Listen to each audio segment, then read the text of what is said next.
Railway ನೇಮಕಾತಿ ಮಂಡಳಿ ಇಲ್ಲಿ ಖಾಲಿ ಇರುವ ನರ್ಸಿಂಗ್ ಸೂಪರ್ಡೆಂಟ್ ಮತ್ತು ಫಾರ್ಮಸಿಸ್ಟ್ ಎಂಬ ಹುದ್ದೆಗಳಿಗೆ ಅಪ್ಲಿಕೇಶನ್ ಕಾಲ್ ಮಾಡಿದ್ದಾರೆ.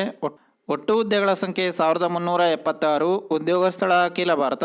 ಈ ಒಂದು ಹುದ್ದೆಗೆ 19,000 ಇಂದ 44,000 ತನಕ ಪ್ರತಿ ತಿಂಗಳು ಸ್ಯಾಲ್ರಿ ಬರುತ್ತೆ ಅಂತ ಹೇಳಿದ್ದಾರೆ. SC/ST, ಮಾಜಿ ಸೈನಿಕರು, PWBD, ಮಹಿಳೆ, ಟ್ರಾನ್ಸ್ಜೆಂಡರ್, ಅಲ್ಪಸಂಖ್ಯಾತರು, EBC ಅಭ್ಯರ್ಥಿಗಳಿಗೆ ₹250 ಅಪ್ಲಿಕೇಶನ್ ಫೀಸ್ ಇರುತ್ತೆ. ಇನ್ನುಳಿದ ಎಲ್ಲ ಇತರ ಅಭ್ಯರ್ಥಿಗಳು ₹500 ಅಪ್ಲಿಕೇಶನ್ ಫೀಸ್ನ ಪೇ ಮಾಡಬೇಕಾಗಿರುತ್ತೆ. ಕಂಪ್ಯೂಟರ್ ಆಧಾರಿತ ಪರೀಕ್ಷೆ ಮತ್ತು ಸಂದರ್ಶನ ಈ 2 ಸ್ಟೇಜ್ಗಳ ಮೂಲಕ ನಿಮ್ಮನ್ನು ಸೆಲೆಕ್ಷನ್ ಮಾಡ್ಕೋತಾರೆ ಅಂತ ಹೇಳಿದ್ದಾರೆ. 17/8/2024 16 ಸೆಪ್ಟೆಂಬರ್ 2024 ತನಕ ಅಪ್ಲಿಕೇಶನ್ ಹಾಕೋಕ್ಕೆ ಡೇಟ್ ಕೊಟ್ಟಿದ್ದಾರೆ.